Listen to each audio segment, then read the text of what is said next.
Hi viewers, welcome to our channel. ప్రస్తుతం మనతో పాటు ప్రముఖ పొలిటికల్ అనలిస్ట్ ఇమ్మంది రామారావు గారు ఉన్నారు. వారితో ఒకసారి మాట్లాడదాం. సార్ నమస్కారం. సార్ నమస్తే బాబు. సార్, మొన్నటి వరకు కూడా బీజేపీలో బీఆర్ఎస్ విలీనం కాబోతుంది అని వార్తలు సోషల్ మీడియాలో విస్తృతంగా ప్రచారం జరిగాయి. దాన్ని కేటీఆర్ గారు కూడా ఖండించేశారు.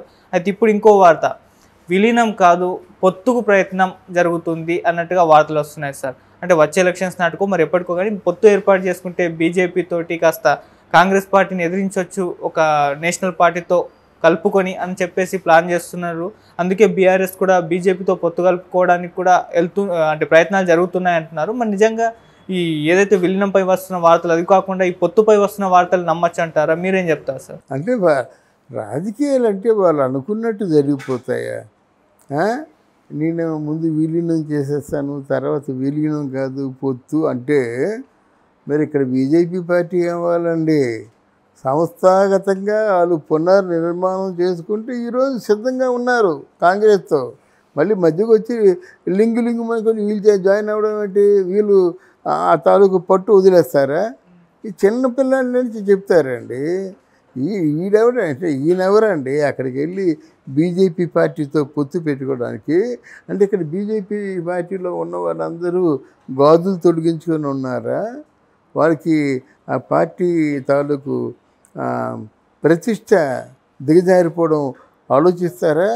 అయినా వాళ్ళు గెలిచే పరిధిలో బ్రహ్మాండంగా పనిచేస్తున్నారు కనుక మళ్ళీ కొత్తగా వీరి మీద ఎన్ని అభియోగాలు వచ్చాయో బీజేపీ వాళ్ళకి తెలియదా? ఈరోజు మన కేసీఆర్ కేవలం కూతుర్ని విడిపించుకోవడం కోసం మాత్రమే పొద్దుైనా వీరిని అంటున్నాడని నాకు తెలియదా? అంతే కదా. పొత్తు అని మాట్లాడేసిన తర్వాత ఏమో కూతురు విడిపోతుంది, జైలు నుంచి వచ్చేస్తుంది. తర్వాత ఏంటి? ఇక్కడ బీజేపీ వాళ్ళు ఊరుకుంటారండి. నువ్వు నీ కూతురు కోసం ఎంతకైనా తెగించడానికి, ఎన్ని కోట్లు ఇవ్వడానికైనా సిద్ధంగా ఉన్నప్పుడు వాళ్ళకు కొన్ని పారామీటర్స్ ఉంటాయి అని వీళ్ళు అనుకుంటే అయిపోతుందా? వీళ్ళేమనుకున్నారు, లాస్ట్ గెలిచేస్తాం అనుకున్నారు. అయ్యారా? అదే కేసీఆర్ని మించిన వాళ్ళు లేడు అన్నారు, అయ్యిందా? ఇప్పుడు రేవంత్ రెడ్డి సూపర్ 6 చేయడం అని చెప్పారు, చేస్తున్నాడు కదా. మరి రైతు బంధు చేశారు కదా, మొన్న కొంత చేశాడు, ఇవాళ కొంత చేశారు. దీనికి సమాధానం మీరేం చెప్తారు? హరీష్ రావు రిజైన్ చేస్తాడు, చేశాడా? మిగతా వాటి మాట ఏంటన్నాడు? మిగతా వాటి గురించి చెప్పలేదు కదా. రైతు బంధు ఇస్తే నేను రిజైన్ చేసేస్తా అన్నాడు, వెంటనే ఇచ్చాడు. లాస్ట్ డేట్ ఆగస్ట్ 15 మొత్తం పంచాడు. 2 లక్షల వరకు మీ రైతు బంధు ఇస్తామని చెప్పాడు. అంతకంటే ఎక్కువ ఇస్తే మళ్ళీ అంటే మళ్ళీ వచ్చినప్పుడు మళ్ళీ తడవ ఇస్తాడు. సార్, ఇప్పుడు అంటే ఇక్కడ ఏపీలో చంద్రబాబు నాయుడు గారు ఎటువంటి వ్యూహాలు అయితే పన్నారో మళ్ళీ వచ్చే ఎలక్షన్స్లో కేసీఆర్ గారు అటువంటి వ్యూహాలే పన్నబోతున్నారా? అంటే ఇక్కడ జనసేన తోటి బీజేపీ తోటి పొత్తుతో పెట్టుకొని ఇక్కడ అధికారంలోకి వచ్చేసారు చంద్రబాబు నాయుడు గారు. మరి అదే ప్లాన్ కేసీఆర్ గారు కూడా చేయబోతున్నారా? బీఆర్ఎస్ పార్టీని బీజేపీతో జనసేనతో ఆ టీడీపీని కూడా కలుపుకొని కాంగ్రెస్కి ఒక మహాకూటమిని ఏర్పాటు చేసుకొని కాంగ్రెస్తో పోటీకి వెళ్ళగలరంటారా సార్? అటువంటి ప్రయత్నం ఏమైనా జరుగుతుందా? లేదండి. అక్కడ వాళ్ళు చాలా కొంతమంది వాళ్ళు ఏదో వాళ్ళు మా మహానుభావులే కానీ చాలా రాంగ్గా చెప్తున్నారు.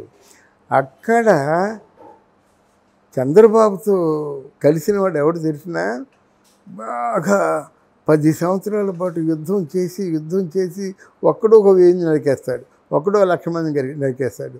అలాంటి ఆ ఫ్రెష్ జనసేన కలిసేసరికి బలం వచ్చింది.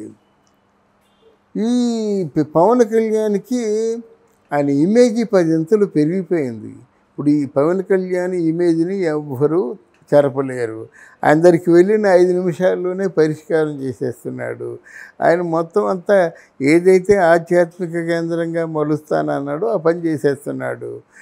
పునర్వైభవం కాదు కదా, ఇప్పుడు పక్కన్న కాకినాడని ఎవడు గుర్తుంచుకోడు. ఇప్పుడు అందరూ పెట్టే పనులు ఆగుతారు, హోటళ్ళు తయారైపోతున్నాయి.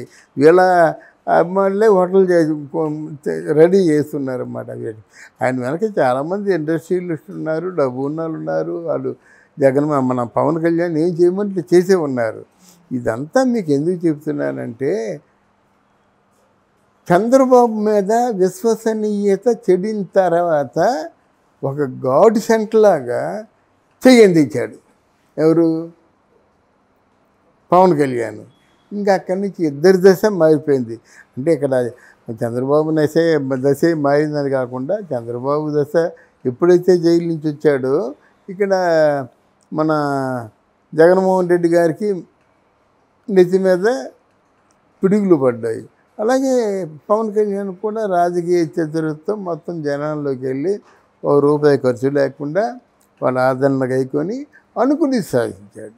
అది ఓకే ఓకే సార్. ఇప్పుడు అంటే మరి వచ్చే ఎలక్షన్స్ నాటికి బీఆర్ఎస్ పార్టీ అనేది ఇప్పుడు అంటే ఆల్రెడీ చంద్రబాబు నాయుడు గారు ఇక్కడ పార్టీని బలోపేతం చేయడానికి ప్రయత్నిస్తున్నారు. జనసేన బీజేపీ తోటి ఇది ఒక కూటమి ఏర్పడి ఇటు కాంగ్రెస్ ఇటు బీఆర్ఎస్ ఉంటే ఈ విధంగా ఉండే ఛాన్స్ ఉందంటారు సార్? బీఆర్ఎస్ పార్టీ బలోపేతానికి ఎవరు ఒప్పుకుంటారండి? మీ తాలూకు పరిస్థితి ఏంటంటే ఇంట్లో బియ్యం లేని పరిస్థితి దగ్గర నుంచి లక్షల కోట్లు ఎదిగిపోయినారు. ఎవరు వేస్తారండి ఓటు? ఏమిటి ₹12,000 అద్దెంట్లో ఉంటున్నాను, ₹3,000 టైటాన్ వాచి నా మూడు కొని ఇచ్చాడు వ్యాలంటైన్స్ డేకి అని నేను చెప్పిన పెద్ద మనిషి ₹35 లక్షల వాచి కట్టింది. అంటే వీళ్ళ ఆర్థికమైనటువంటి ఎదుగుదల సామాన్యమైన ఎదుగుదల. ఇన్ని లక్షల కోట్లు ప్రజలు అని ప్రజలు అర్థం చేసుకోలేరా? అంత కామన్ సెన్స్ లేని వాళ్ళ విశ్వసనీయత పోయింది. ఇప్పుడు నువ్వు ఏవేనంటే ఆ కవితమ్మని తీసుకురావడం, వీళ్ళకి ఏదో మమ్మల్నిగా ఉన్న డబ్బుని దాచుకొని వాళ్ళ కాలు పట్టుకొని ఆ డబ్బుల మీద ఎవరు పడకుండా చూసుకొని మంచి వ్యాపారాలు చేసుకోవడం తప్ప అయిపోయింది. ఓకే అయిపోయింది. ఇంకో కొత్త సంస్థ వస్తుంది తెలంగాణ. ఇప్పుడు రాష్ట్ర సమితి ఎలాగైతే వచ్చిందో ఇంకో కొత్త తెలంగాణ పార్టీ వస్తుంది ఏమో. విజయశాంతి రావచ్చు.